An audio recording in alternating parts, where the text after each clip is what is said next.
Hello everyone, my name is Shweta Ratanpura. I'm a 22-year-old graphic designer and I studied from the National Institute of Design.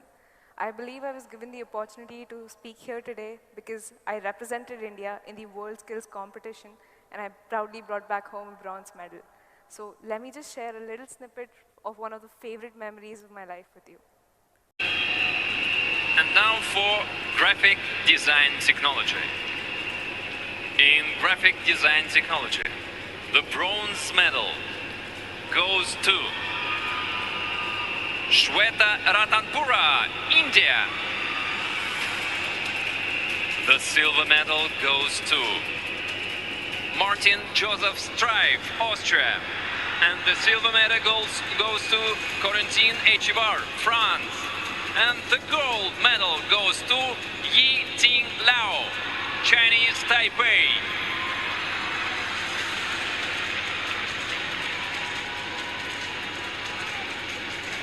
Yeah, the labor has got no boundaries. So, looking at this video, I still get goosebumps because this was really special for me. Carrying the Indian flag on that platform in front of thousands of people was an amazing experience. The journey with WorldSkills started more than a year ago, where India Skills had approached my college for the selection rounds. These selection rounds are very similar to how sports goes on, where it's first from your college or your city level, then from your state, then regionals, and then finally nationals. So I'd gotten selected from my college. They were picking 2 students for each round. I went on to the regionals, and I slowly went on, and I was the silver medalist in nationals. After which, there were 3 more selection rounds, and I received training for more than 8 months. So I was receiving my own skill-specific training for more than 8 to 10 hours a day, and I was exercising, I was controlling my diet. I was also sent to a lot of different countries for training, like Abu Dhabi, Italy, Russia. So, and they say that the training for WorldSkills is equal to 4 years of industry experience. Now what happens is, people receive education in their particular fields, but when they go out in the industry, they don't really know how to do their job right, or what the industry demands, or what are the specific requirements that the client is asking for. And this competition is a very good platform to understand that, to help promote skills in general, and just spread the awareness about the power of skills. Now, my skill was graphic design technology, which deals with branding, editorial, publishing, advertising, and a lot of other things. The competition goes on for 4 days, where you have 6 hours of modules per day. And within that time, you're just sitting in your workspace, and you can't really talk to anyone. You're given the test projects on the day itself. You don't really know anything about the brief before that. So it's really intense. There are more than 60 countries participating in the competition, and it's not just my skill, but there are over 55 different skills. There are creative skills like graphic design technology, 3D game art, jewelry, floristry, and there are tech-related skills like mobile robotics, mechatronics, web technology. You have also service-related skills like beauty therapy, cooking, patisserie, and confectionery. And as you can see, this is the Indian team, and each of them were the best at what they did, and they were representing their country at the WorldSkills competition. So back in 11th and 12th standard, when I decided that I wanted to pick design as my career, that was one of the biggest steps of my life that I had taken. I was really interested in arts back then, but I didn't really know about the options that existed outside of engineering or becoming a doctor or a teacher. In India, we don't really get to know about all those things, especially 4 or 5 years ago.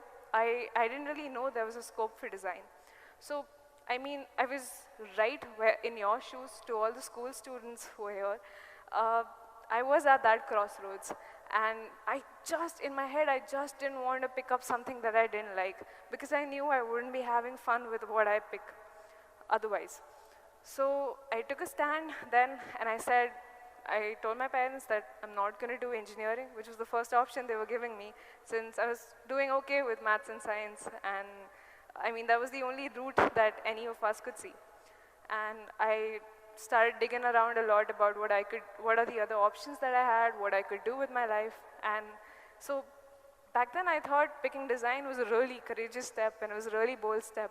But when I went to this competition, I saw there are hundreds of others like me who sort of picked these unconventional career options, and they're a huge success in that. So, I mean, back then when people used to tell me, okay, be realistic, where are you going to go with arts? What are you going to draw? Are you going to keep doodling all your life? It's not going to work out.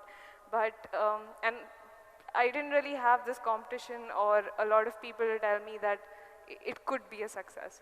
So, I mean, you can be realistic, but there'll be no magic with that. So I would suggest that all of you keep searching for something that, you can find the excitement in, that you're really passionate about, because when you do, it's all worth it. Work doesn't feel like work. You enjoy every little bit of the time that you're spending doing what you love. So now, so like I spoke about the selection process, there was regionals, there was nationals, and somehow I was just getting by. In the regionals, I stood second. In the nationals, I was the silver medalist. I lost to the same guy who had defeated me in the regional round.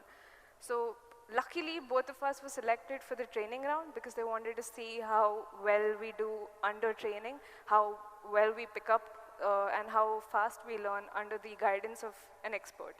So I also lost the first selection round, which was for a friendly competition in Australia. Now, at this point, it was really easy for me to give up. I was almost about to. I mean, I had already graduated, and I had put everything on a standstill. I was not working. I was just training for this, and I thought, I'm failing at it anyway. Might as well just start a job, and I can start earning, and I can pick up the easy route.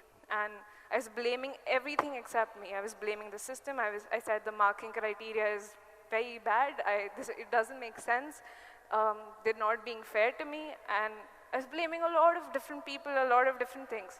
But my parents told me, and a lot of friends told me at that point, you're really lucky to be here. You've been given this opportunity, and if you just waste it, you're going to regret it later. So I picked up pace. I started working really hard for that competition. I was demotivated, but I thought I might as well do it. So again, I think luckily, or because I worked hard, I won the next 2 selection rounds after this. And that was when I got selected to represent India. Now this was huge news to me. I mean, I was happy. I was beyond this world. And then I went for these friendly competitions outside. The first one was in Russia, and I went for the nationals. And then I saw the other competitors from different countries. There were competitors from Russia, from Germany, from Singapore. I mean, looking at them, I was scared again. Like I thought I'd already jumped past a huge hurdle by defeating the gold medalist from India. But when I went there, I was so scared. Because every step of the way, there's going to be people who have more experience, more training. They're going to be your competition, and you're going to be scared. So I went through those friendly competitions. I won a few of them. That gave me some confidence. I went to the final thing. There were more than 35 competitors who are the best in their country. So even at that point, I just said, let me focus on myself. Let's get this one step at a time. That was what I did during the selection rounds. It was like, okay, let me get the second selection through. Let me get the third selection through. Let me get over this friendly competition. Let me get the WorldSkills over with. Let me get this TED Talk over with, because I'm really scared to be standing here today speaking to all of you. So just take it one step at a time, and it's going to be fine. I mean, I think I did okay. So in the end, I would just like to say that I hope all of you have the courage to really find what you're passionate about, to love the work that you're going to do later, and to be given the same opportunities that I received, and to feel as proud as I do standing here today in front of you. Thank you so much.